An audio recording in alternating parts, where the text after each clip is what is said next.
참 예수님, 추운데 오시느라고 힘드셨죠?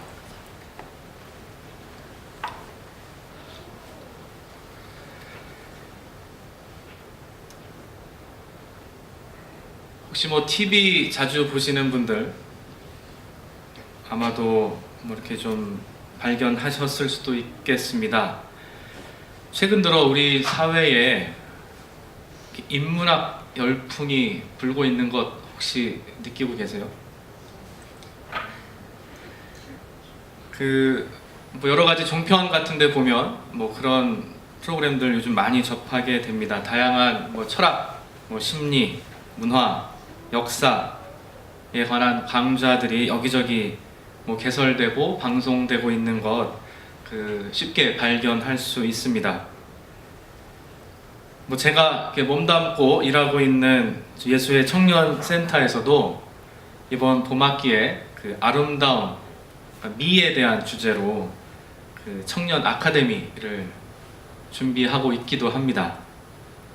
이거 간접적인 홍보입니다. 나중에 혹시 홍보 나가면 많이 관심 가져주시고 신청해 주시길 바라겠습니다. 약 한 8주 정도 미에 관해서, 아름다움에 관해서 저희도 이런 인문학적인 강좌를 개설하고 있는 중이기도 합니다.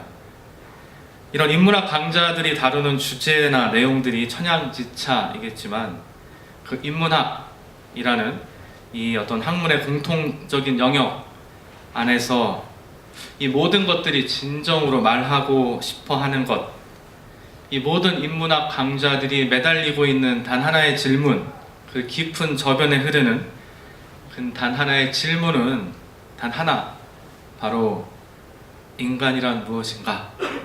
에 대한 질문입니다. 사실 이 질문에 어떻게 응답하는가, 어떤 방식으로 대응하는가가 다양한 방식의 인문학적 성찰들로 드러난다고 할 수 있겠습니다.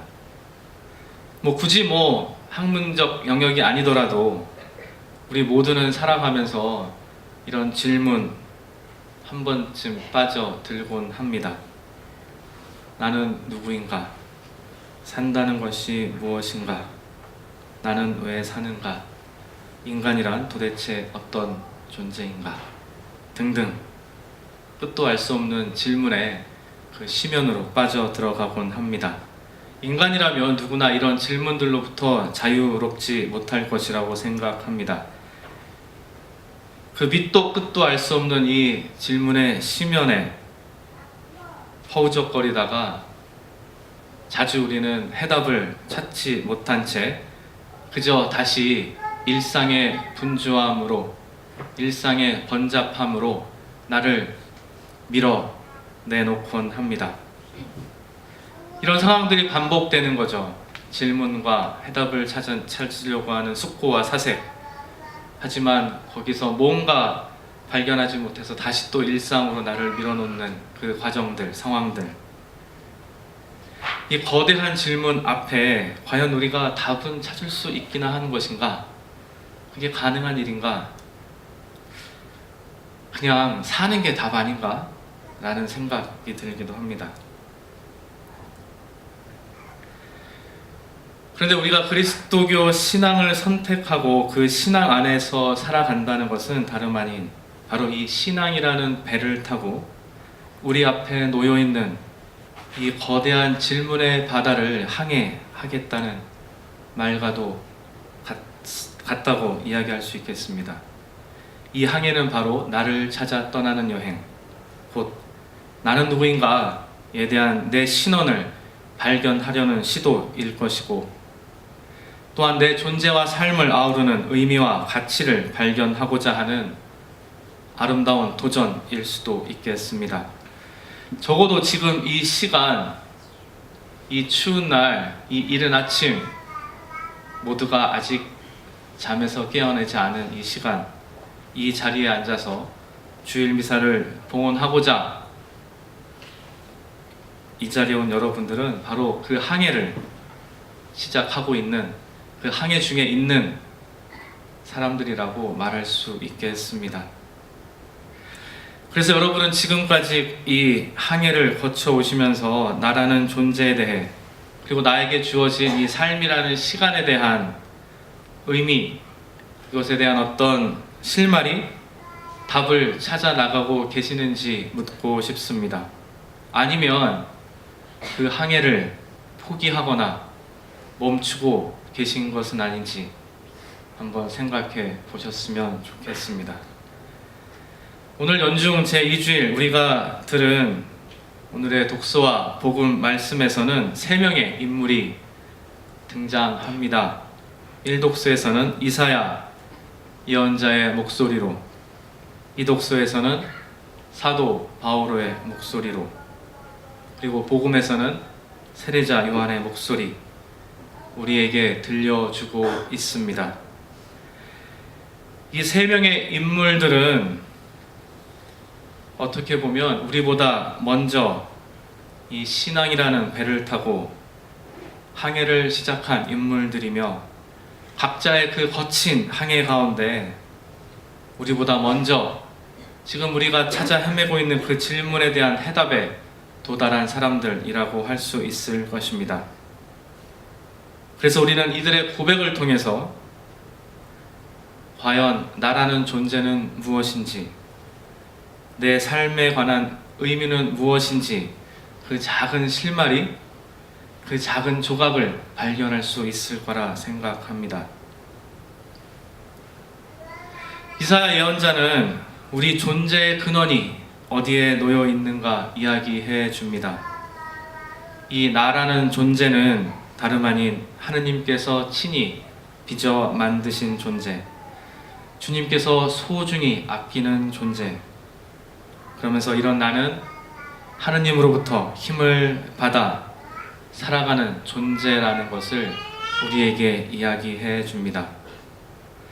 이사야 예언자가 오늘 독서를 통해 우리에게 고백하는 그의 음성은 어쩌면 우리가 저 마음 깊은 곳에서부터 새겨들여야 하고 알아들어야 하는 음성이 아닌가 하는 생각을 해봅니다.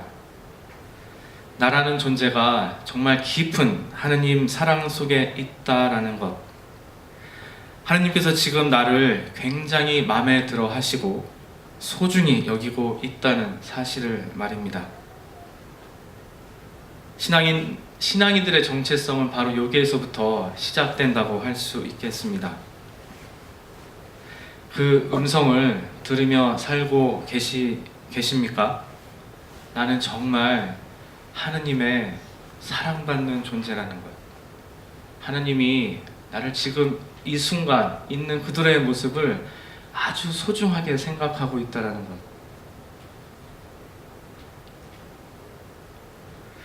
바로 이 음성에서부터 나를 바로 세우는 작업을 시작해야 할 필요가 있습니다.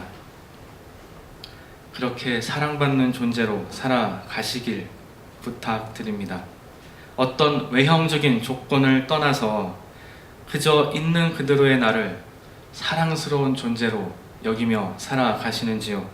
이 세상이 뭐라 하든, 이 세상이 나를 어떻게 규정하든, 소위 우리 사회에서 청년들을 많이 규정하는 그 규정들, 개념들, 예를 들면 88만원 세대라든지 흑수저라든지 비정규직이라는 그 세상이 나에게 규정하는 그 개념이 아니라, 그 개념을 떠나서 정말 내가 하나님의 사랑받고 있는 존재라는 것, 우리는 그 음성을 마음 깊이 꼭 붙잡고 살아야 하겠습니다.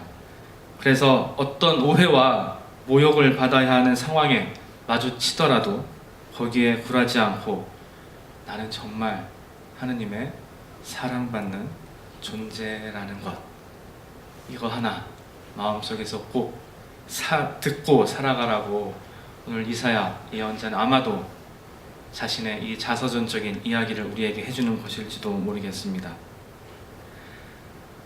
바오로 사도로 우리의 시선을 옮겨가 봅시다. 오늘 제2독서에서 바오로 사도는 자신의 신원을 하느님 뜻에 따라 그리스도 예수님의 사도로 부르심을 받은 자라고 자신을 규정합니다. 자신의 정체성을 고백합니다.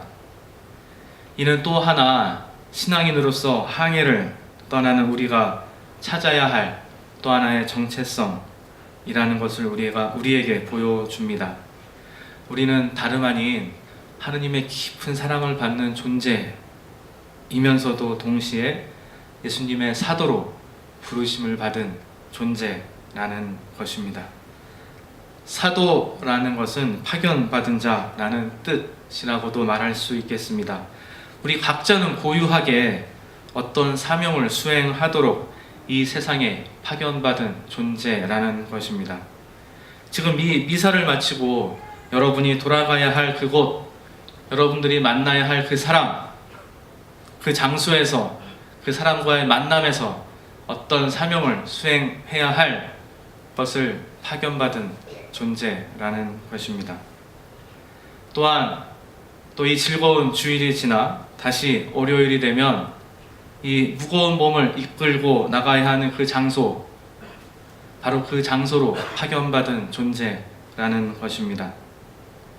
그래서 그 장소에서 거기서 만나는 사람들에게 여러분들은 하느님의 은총과 하느님의 평화를 그 장소에 그 사람들에게 전파하고 퍼뜨려 나가야 할 사명으로, 사도로 부르심을 받은 존재라는 말입니다. 마지막으로 복음에서 세례자 요한은 말합니다. 예수님을 향해서 나도 그분을 알지 못하였다. 나도 예수님이 누군지 잘 몰랐다. 하지만 그는 지금 분명하게 보았다고 이야기합니다. 그래서 예수님을 증언하고 있다고 힘주어 이야기하고 있습니다. 세례자 요한의 이 고백에 따르면 우리도 마찬가지로 세례자 요한처럼 예수님을 증언하며 살아가야 할 사람들이라는 것입니다. 그분이 정말 하느님의 아들이라는 것을 우리가 세상에 증언해야 한다는 것입니다. 그분을 통해서 우리가 인간이 갖고 있는 씨름하며 찾고자 하는 그 해답, 그 질문에, 그 의문에 실마리를 예수님을 통해서 발견할 수 있다는 것을 증언해야 하고, 그분이야말로 온전한 인간이 어떻게 살아갈 수 있는지 그 방향을 제시해 준다라는 것을 증언해야 한다는 말입니다. 그런데 우리는 아직 예수님이 누구인지 잘 알지 못할 수 있습니다. 세례자 요한도 그랬습니다. 나도 예수님을 잘 몰랐다.